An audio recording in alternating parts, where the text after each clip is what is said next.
All right, everybody. It is Wednesday, February 9th, 2022, and we're going to get started here with our pre-market analysis on the S&P 500 futures market.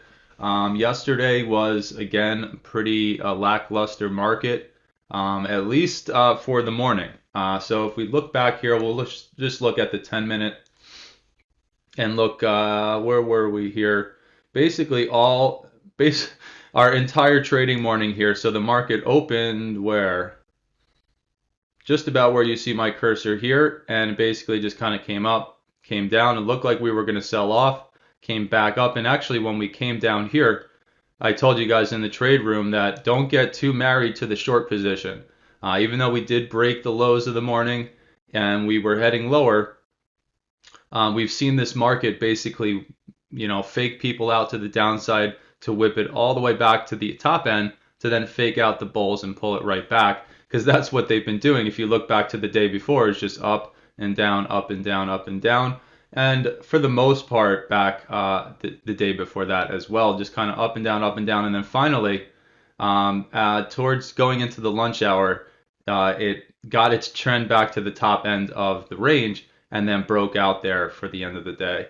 But pretty much up and down stuff. So I told everybody, be very careful about loading up on your shorts because for all we know, within 10 or 20 minutes, we could be right back to the top of the daily range. And sure enough, I mean, again, that was just educated guess, right? Watching this stuff happen over and over again. And then sure enough, we did kind of get the trek up and they broke out. So we did get through. Basically, the line in the sand was the top end, this 45.16 area. We did finally kind of get through that, then found some trouble, and now you can see we've eventually found enough strength here to kind of break out.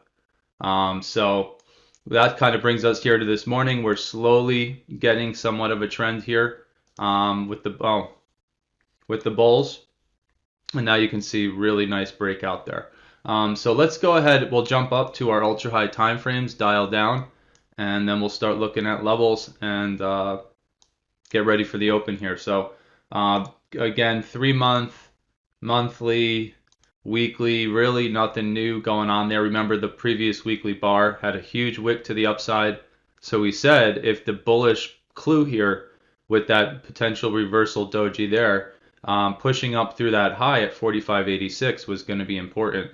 And so far, this weekly bar is holding and attempting this bullish push now. So that high there at 45.86 will be important to kind of get through. And remember that high is just that major resistance zone there. We had the 78.75, 86 was the little peak above and the failure, right? So we'll see again from that weekly perspective if we can go ahead and get through that. That would be another nice bullish clue, just like this candle is. So going down to our daily now. When the daily closed last night, we actually got a nice bullish divergence. So when we opened into the Globex session, you would hopefully, if you were looking at your higher time frames, you would have noticed that we did close with a higher low here this morning compared to 2 days ago. But the RVI was flat. It's literally the same level. I think it's off by 0.02 percentage points. I mean, it's literally just the same level, but obviously price is now up 10, 15, 20 points from that low. So really nice bullish divergence there. And like I said, had you have seen that before that the new candle formed, that would be 3 p.m. Pacific, 6 p.m. Eastern, going into Globex last night. That might have given you your first bullish clue that there could be, this continuation now that we broke out in the daily session to continue in the overnight session. So so far we are following through there, and that's what we're seeing on the daily. Really nice bullish divergence. Again, we didn't see one on the test of our critical level there, but it did on the pullback. We got it. So I like that we're seeing this stuff. I like that we're bouncing pretty much right off the level that we talked about it being really important there, off of that previous weekly chop. So everything is lining up for higher. Of course, we're going to have to jump down now to the shorter time frames and see if they might have a different opinion on that. But everything looks pretty strong. Of course, we have to come up and get through that. Remember, the swing low was right around 45.70, give or take a few ticks or a few points, and then the 61.8 was 45.80. So we had a 10-point range there. So that might still be a little bit of trouble as the bulls push here. And then the actual high there is 45.86. So once we can bust through there, that will be a good clue for that push up to that 27% extension. There's one thing I'm seeing here is there's a daily low back from January 14th at 46.06 here. Now this level is interesting. I might have drawn it based on seeing that low there in addition to all the other stuff from previous price action. But I want to show you really quickly here that 46.06 is our 46.0575 level here that has been an amazing support and resistance level for literally months. If you go back, there's continual reactions off of it. So if we do get through 86, just keep in mind pretty close, another 20 points, and we're now pushing right into a pretty major resistance level that again was, if we go back to the daily chart, a really nice swing low from back on January 14th that we got. Remember that bar right there, if we were looking at this chart back on the next day after this close, would have been somewhat of a bullish clue. Huge doji like that. I mean, it's either a clue that we were going to break out and try to attempt to push back to the all-time high there, but if we fail, breaking the low at 46.06 was a clue for lower. So there you have it. And so let's go down now into our intraday time frames and see what we're seeing up in this local area. From the 4 hour, we do have our boxes up there for our structure areas. And notice we got through the top end, 45. What is that swing high there? 1450. And that 1450 was quite some trouble for a while there, essentially. So getting through there yesterday, again, was that first clue that we were going to come up and now tag this top end, or at least come up, try and test these highs that I was just mentioning on the daily. So coming up there looks pretty clean. There's not much that I see, at least on the higher time frame here, that's in the way between where the market is right now and the highs that we made a week ago here. So I think it's pretty safe bet that we will come up and test up there. Of course, we do have to go down to the short time frames and see what other levels we have in this area. The major level is basically what's the word for it? Kind of a nice coast up there, nice clear skies right up in there. But there might be some short time frame stuff in the way, so we'll go down and look. From the 4 hour perspective, off of the high we're making right now, no sign of exhaustion from a divergence perspective either. So everything looks pretty nice, and I would place a bet that we would come up, at least tag the bottom end of that major swing low, which again was 45.70, 275 in there. So that looks pretty ripe. And what else? I don't think there's anything else to add from the 4 hour perspective here. So you can see the box up here. If we do end up getting through all this right here, we're pushing up into, now you guys remember I said up in this area, outside of the two top structure zones, this little area in here is kind of messy. So we have four really well-defined, we have this well-defined structure area, no doubt about it, right there is beautiful. The next one also, no doubt about that area. And then these two little subdivisions here, also, I would say absolutely no doubt that this is a really good structure zone here and here. Same thing, like I said, up at the top, those two zones. This area in here is pretty messy. So once we get up through the highs that were resistance, we're now pushing up into what I think is a little bit more of a messy area in the chart before we come up to test, again, this area right here that I shaded, somewhere around 4650 to 4670 in there, where we have a lot of supply. So that's what we have above. Again, if they can't get through there, or they come up, remember, peak above and fail is a common thing in the market. So it might make that high, pull back, make it look like we're going to break out, but only come up to break it just a few points. It could be a few ticks, it could be a few points, it could be a 10-point push, and then it fails and comes all the way back down. And then we're going to be coming back down into basically some minor levels down in the chop zone that we'd pull back into, and then we're back down into again. We talked about this on Monday. We talked about it on Tuesday. Some of these interesting retracement areas that line up with structures in the market. So if we do break lower, we come down and we get through that 44, 46 area again, it's back down into one of those two major areas. And remember, in between the two major zones, there might be some interesting minor levels in between that could have reactions as well. So if we do start breaking lower, we'll look at that. And we have all the levels already plotted. So we're pretty much, I like how I've kind of evolved this now. So we come in and everything's basically there. We don't have to really worry about all the structure in the past because we've already mapped the whole market out and basically have it all here in front of us. So this morning we have all our major levels here. Again, there's that 0575, 4606 area is going to be important if we can get up through that 86 high. And then if we pull back, if there's no push through the highs that we made a week ago and we start pulling back, just keep in mind from a previous daily perspective, the previous daily high here in red, the previous daily low there in green, that's kind of what we're dealing with. If we pull back into below the red, we're now back into all that chop from the last 2 or 3 days of price action. And then remember, getting below the red line, getting below our magenta line, and then getting below green line are check marks for the bears. So once we get through the previous daily low, it's opening up a little bit more of some confidence in shorting that market for the expectation for lower. So pretty straightforward general stuff. And of course, our orange line always really strong and reactive. In fact, just before the open over here, even though that level doesn't plot until a certain time in the morning, just going back to the overnight, we actually came right into that area, tested through it 2 points and failed there, came right to the previous daily high and got this attempt to break out. So that orange line will be important as well.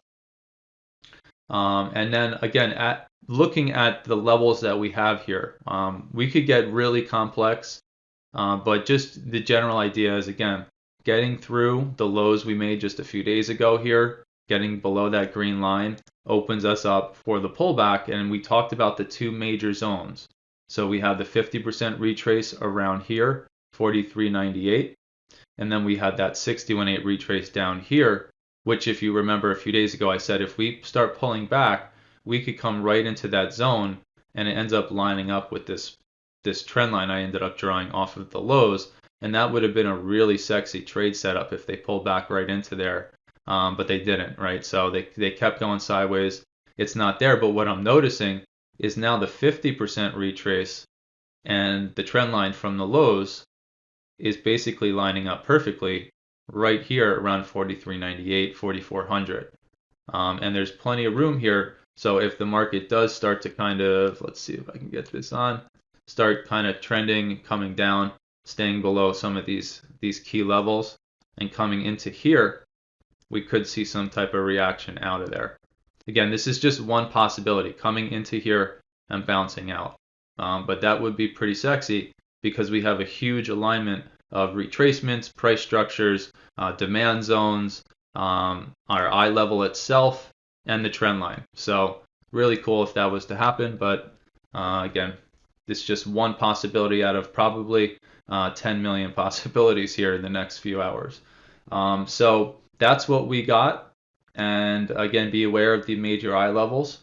And then we'll just go into the intermediate time frames just to take a look. If there's anything else they're kind of saying. Usually once you get below the 60-minute, it starts to get a little bit more noisy. So let's take a look here. Our 30-minute, and my 30-minute, I actually need to remove the minor levels because I don't like them on there, but we can see basically all the levels we're working with here. We've got the minor levels in between some of the major levels that we saw on the 60-minute chart. And then we have our prediction points, which you couldn't really see in the high time frames because I don't plot them up there. They just become too close together. So let's take a look at this morning. I'm actually going to bring up the 10-minute and we're going to look at the retracement here. So remember, going back to our training a few weeks ago, we talked about specific Fibonacci legs that I like using in my system. And there are multiple legs everywhere, right? There's legs, little legs right here. There's pullback legs going down. There's a million. But there are a few key major ones that we like to look at, and that happens to be the previous daily low, assuming it's a nice major swing low like this, up to the highs of whatever. It could have been the high of yesterday if price was down within the previous range, or the high of the overnight, whichever is higher. And in this case, we've got this nice breakout. So if price did not break out last night, we would have been drawing the fib up to the high from the previous day. And again, the price would be down here and we'd have the fib. But the price broke out, we pushed to new highs, we've got to redraw all the way up to the highs. And you can see the 38 or the 50% retracement brings us right back to the major resistance area, right around 45.10. Maybe it's a range from, again, 14.50 to 10. So a little 4-point range. But look at all the confluence just a few points below the high at 14.50. Remember, they don't have to come to the high and bounce. Sometimes they come into the high and peak below it and then break out and reverse from there, right? So I do like the fact that all this stuff right here is lining up. Again, it's not the absolute swing high at 45.14, but just a little bit lower. We have the CP, the eye level, the other prediction point, the KP, and the 50% all sitting right there. And then if you zoom out and look, this area has been a fairly good support and resistance level. Good support back here, good resistance here, didn't really work, good resistance there, and then good resistance all through 2 days ago. So I do like that there. And then look at where the 61.8 is lining up. Really strong major swing high from the day before. Again, another concept that we talk about in the trade room. If we do pull back, that naked swing high there that hasn't been cleanly tested is very, very possible to get a reaction. And it happens to be our eye level almost to the tick. And again, the 61.8 to the tick would be right around 94.75, maybe 94.50. So we've got another little 2-point range there. If the market does start to sell off, wouldn't be surprised if there was some support there or right there. Now the caveat to that is these are the two major levels I'm seeing. We've still got a whole shitload of stuff in here. They could use the orange line on a pullback. They could hold the prediction point and the eye level here, which they did a little bit earlier. They could pull back again into any of these levels, and we could potentially see some type of interaction. The 38 retracement here, again, the major swing high here, although we have used it. So I want you guys to see, just like this concept here, we never really came back and pulled back into it and bounced. I think that stands as a good setup. Just like here, nice major swing high, right? Just like this one. We came down, broke through it. We pulled back and basically used it as a support almost to the tick here, right? In 2 instances. At the end of the day, it didn't break it. And then in the overnight session, we came back to, that's the nice clean breakthrough and pull back too. And then we held it almost to the tick and have been trying to break out, right? So again, pulling back into there, very similar type of idea is the market would come in, find some support and get some kind of bounce. Again, who knows whether that turns into a 100-point push or a little 3-tick bounce, little hiccup, and then it turns and keeps going. We don't know. So again, the 38 here, and I think I just hit the wrong button. So 38 here, right into the KP is that swing high. 50% and a little bit above it is a whole bunch of crap there and all the previous resistance. And the 61.8 lining up with this major naked wick swing high at 96.75 are 3 levels I like.